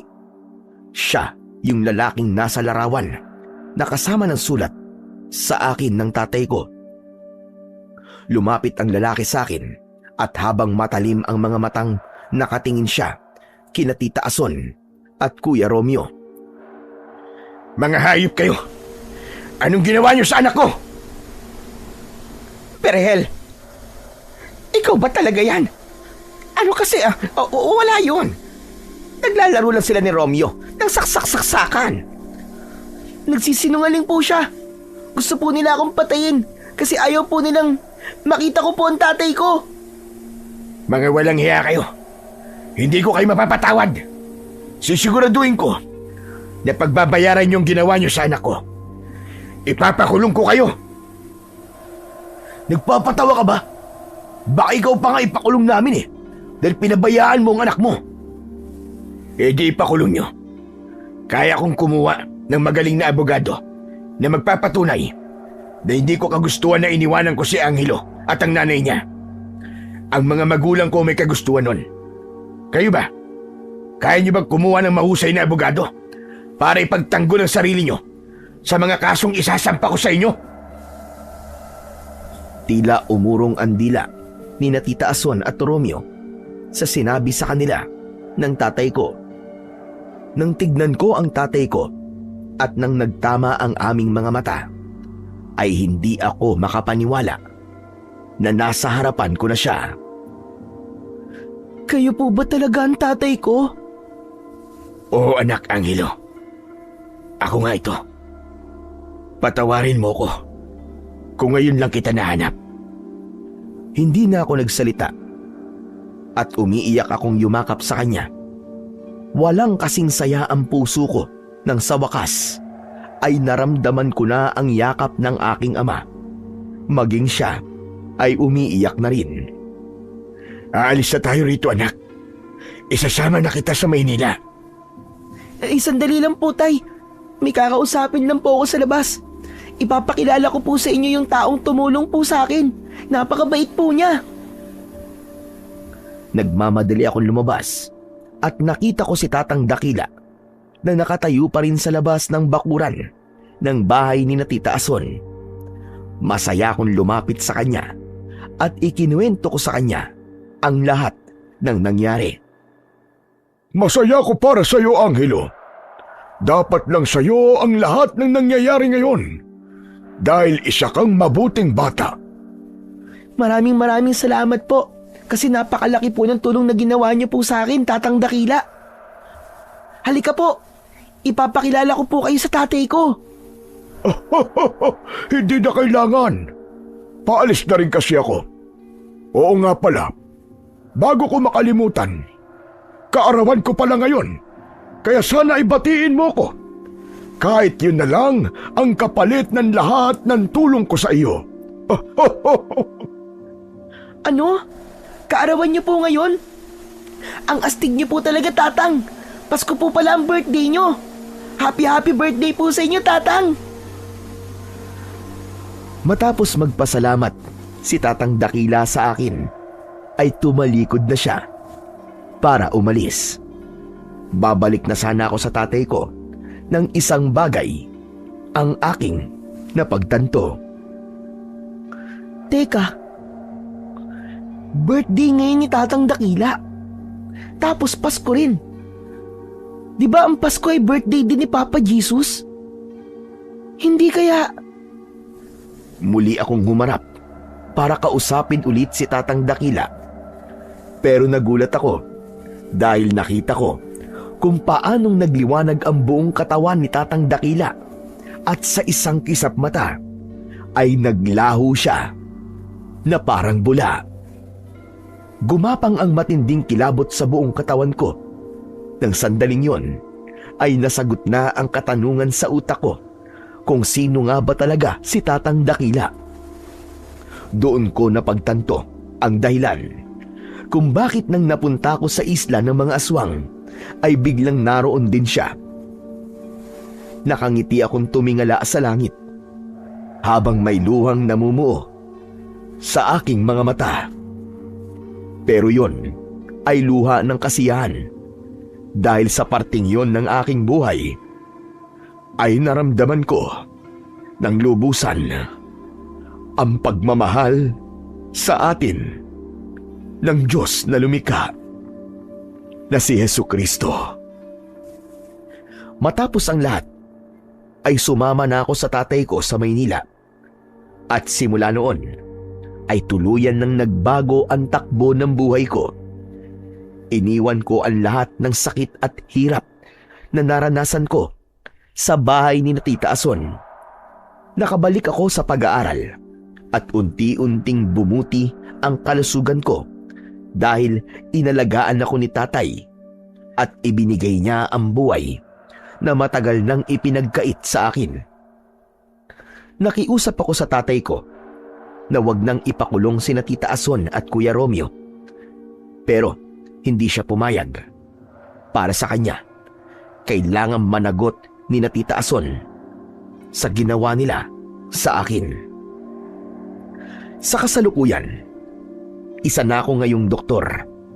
Ginagamit ko ang propesyon ko para tumulong sa mga may sakit, lalo na sa mga batang kagaya ko noon na sakitin. Hindi ko kailanman nakalimutan si Tatang Dakila.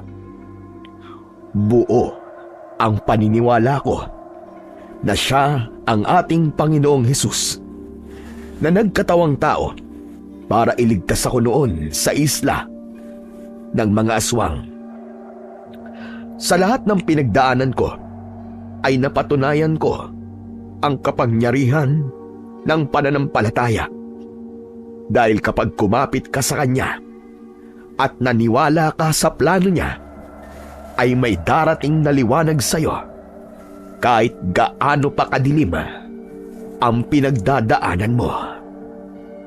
Maraming salamat po, Panginoong Diyos, sa buhay po na ipinagkaloob niyo po sa amin. Huwag niyo po kaming pababayaan sa araw-araw. Ang lahat po ng ito ay idinadalangin ko at inaangat sa inyo, o aming Panginoong dakila sa lahat. Maligayang Pasko po muli sa inyong lahat at manigong bagong taon.